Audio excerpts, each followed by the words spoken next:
This is my review of the Byrds album live at the Fillmore, February 1969. It was released in 2000. This album I would have got after I finished buying all the Byrds studio albums. So I've had this for a long time. I don't usually listen to it like all the way through. I used to just go through and like listen to individual songs a lot when I had it like on my iTunes and would just like kind of click through random songs. So the Byrds are kind of a weird band when it comes to live albums. There's like two that have been officially released, and there's the live half of Untitled, which was really the only live thing they released while they were an active band. All the live stuff that they put out is all from the later era Clarence White lineup of the band. So there's nothing that they've officially put out of the first lineup or the Graham Parsons era. Even though I've heard some bootlegs from the Graham Parsons era, none of them like that good a quality. But yeah, this album's different than the other two live performances that they've released because this is with the John York lineup of the band and not the Skip Batten version. So this, I think, was recorded like pretty soon after they finished Dr. Byrds and Mr. Hyde. So some of the songs from that album are in the set list, which is kind of cool because they're not in like the later concerts. And there's also quite a few songs on here that they didn't put on any studio albums. So that makes this kind of, well, I guess there's like a few on the other one, but I think there's, from what I can remember of the other live stuff, there's like more stuff on this album that they didn't put on any other album, so that's kind of cool. As far as it goes, like it's definitely, them live back then, so it's not like it's not like the Eagles live album where everything sounds perfect. This is actually live, so it sounds like it. But I think it sounds pretty good all the way through. I feel like the vocals aren't like consistently great all the way through, but I don't think they're bad or anything, especially since he's singing live without any help. But yeah, it's a good live album. So the track list, you have Nashville West, You're Still on My Mind, Pretty Boy Floyd, Drugstore Truck Driving Man.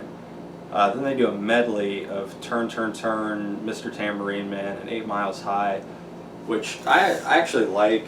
I can't remember off the top of my head if they cut out like any of the songs, but they just kind of play them like all together. And I think the effect of it's cool, and I would honestly rather listen to this version of 8 Miles High than the like jam version that they did later. And it's not that I really mind the long instrumental jam that they did in that version of 8 Miles High. What bothers me with that, which I'll rant about this again when I get to it, is just that they didn't like sing the verses, and that they just sing like, they do like one bit of it and then they stop singing. It's like, no, sing a little bit more of the song. If you're gonna make it sit through like, I don't know, 10 minutes of instrumental, you gotta sing a little bit more of the song. So yeah, this version's cool to get to hear them actually do 8 Miles High. Then you have Close Up the Honky Tonks and Buckaroo, two of the songs that aren't actually on any of their other albums. The Christian Life, Time Between, which is kind of weird and cool to hear him do a Chris Hillman song after he's not in the band anymore. Then you have King Apathy 3, Bad Night at the Whiskey, and This Wheel's on Fire from Dr. Byrds and Mr. Hyde. And then Sing Me Back Home, one of the ones that they haven't done anywhere else. So You Want to Be a Rock and Roll Star, He Was a Friend of Mine, and they close with Chimes of Freedom. So yeah, good set list. I like this. I don't have any like major complaints about any of the songs. I think it's cool to hear them do the songs they don't usually do. It's cool to hear them do Close Up the Honky Tonks, because I think that was more of a Burritos song. I feel like at least I associate it with them more. Yeah, I don't know, a pretty good track listing. I think the band sounds good here. I think that the vocals, like as far as the harmonies and stuff, sound a little bit better with the John York version of the band than they did later with the Skip Batten version. Uh, and York's bass live isn't like as noticeable, I guess, as Batten's. If you're comparing him, like I think he, I don't know. I haven't listened to any of the other live albums recently to like know what to say exactly about it. But I feel like Batten's just kind of like busier, maybe like, I don't know if I would say louder, but it kind of stands out a little bit more. Not that I have anything against York's playing or anything on here. I think he sounds pretty good. But yeah, Clarence White obviously just steals the show here.